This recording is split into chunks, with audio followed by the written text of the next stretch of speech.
June 25th marks 72 years since the start of the Korean War. While the memories of the war are fading as time goes on, the reasons why the war must be remembered are as strong as ever. Shi-hoo with this report. The Forgotten War. That's how the Korean War is often referred to outside of Korea. It's because the war, which took place between 1950 and 1953, is at times overshadowed by the Second World War before it and the Vietnam War after. And the impression of the Korean War is fading even in South Korea.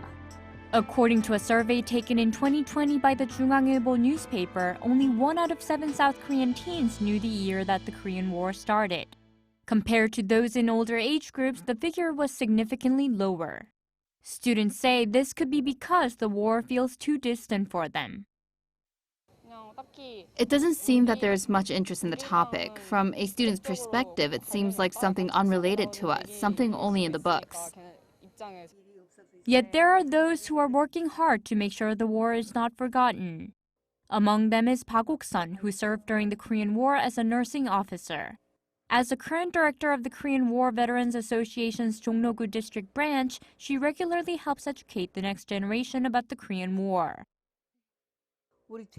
How difficult was it to restore all the things destroyed during the Korean War?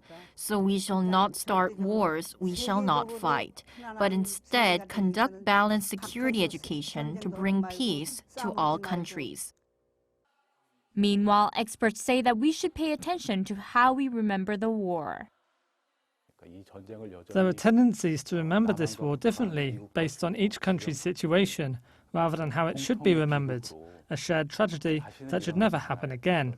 Therefore, how we remember the war will play a very important role in our pursuit of peace. He added that more experience-based education could help. For example, visits to memorial sites would do more than in-class lectures in preserving the memories of war. As time goes on and the Korean War moves further into the past, we need to keep making efforts to ensure the war is not forgotten but remembered. Shi-hoo, Arirang News.